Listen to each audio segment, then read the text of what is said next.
Adult Services Librarian at Durham County Library. This tutorial will walk you through the craft included in our winter take and make kits, which are available now at the main library downtown. You can pick up yours while supplies last during our takeout service appointments. You can also follow along at home with your own craft supplies. Our craft kit includes all the supplies that you'll need to create your own winter snow luminary. This is everything included in your take and make kit. First, we'll have a glass mason jar. Yours might be a different size or shape, and feel free to use one of your own if you have some stashed in your cabinets. A little bag of glitter. This is definitely more than you'll need, so feel free to save some of it for another craft. A little cup of Mod Podge glue, a foam brush to apply your glue, a flameless candle. There should be an on switch on the bottom. A bag of Epsom salts, just the same as you'd get for a bath. A piece of ribbon, might be a different color, and a set of instructions. Your written instructions also include a supply list if you want to do this craft again or share it with a friend. And at the bottom of the set of instructions, you'll find the links to our YouTube and to our program survey. A quick note about the Epsom salts before we get started. If you'd like to save some for a bath or soak, feel free, but scoop them out first before you mix with the glitter. This won't dissolve in the water system. To get started, you'll need a little plate or tray. I'm using a cookie sheet, but if you have a paper plate or just a piece of newspaper would work. Paper towel, and I've got a spoon just to help.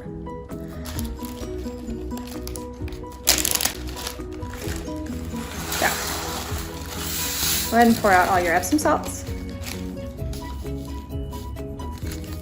and add your glitter.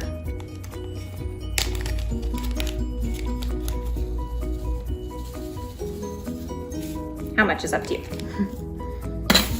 Give it a quick mix. I might use all my glitter, actually.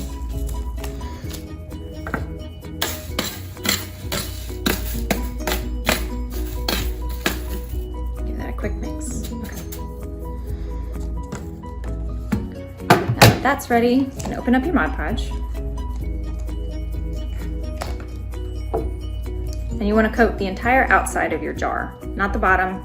And I'd recommend leaving the lip clean just so you can pick it up easily and not make a mess. But if you want to coat the whole thing, that's fine.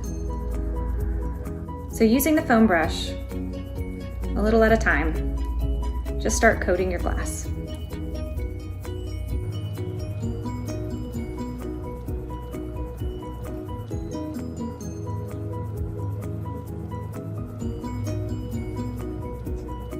And you can put it on pretty thick. Make sure you don't have any gaps.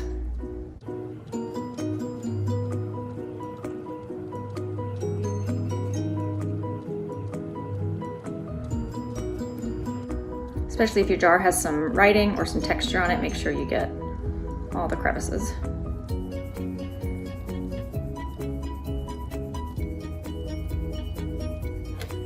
Okay. And then you just roll it in your Epsom salts and glitter.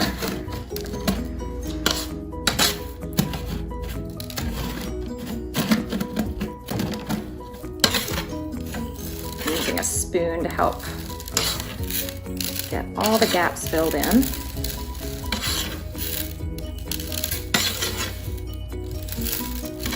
You may want to go over it a few times just to make sure there's no wet spots left uncovered.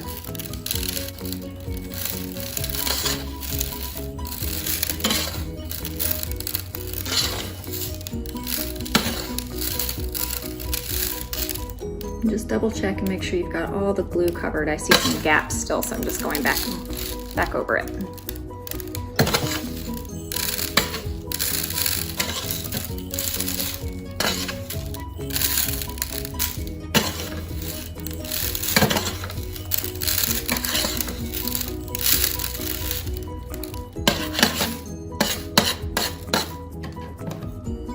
And you'll see you definitely have extra of everything. So if you want to make a few jars, you have enough. Now I'll leave this sit to dry for about 2 hours before I decorate the rest. Depending on the size of your jar, you should have plenty of Mod Podge left to do more jars or save it for another craft. Just put the lid back on so it doesn't get dried out. The foam brush is also reusable for other crafts, so just make sure you wash your glue out before it dries. I've got another jar here that's already dry that I made earlier. I'm just going to take my ribbon, tie it around this lip.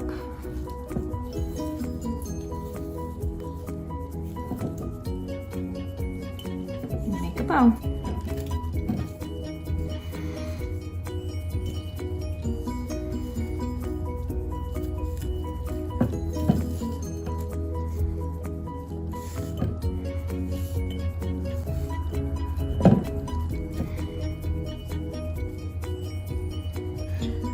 You can kind of adjust it to the size that you like.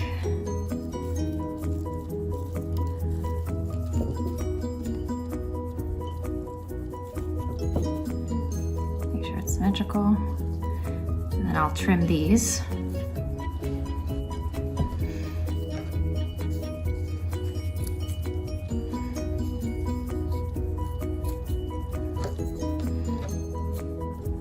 At this point, you can leave it as is, but if you have other things you'd like to add to it to make it a little bit more decorative, you could. You could add little mini ornaments or pine cones or bells or more ribbon.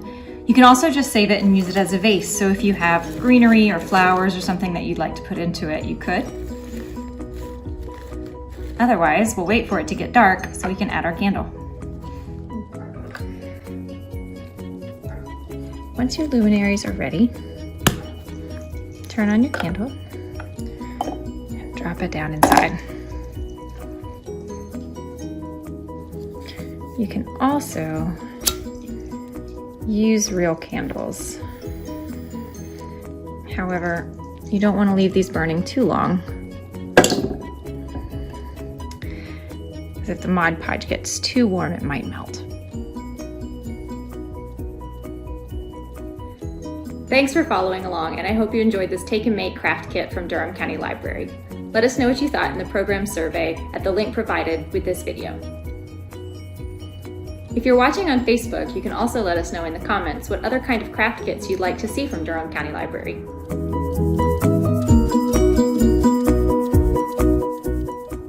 Hi, I'm Natalie, an adult. Oh, okay.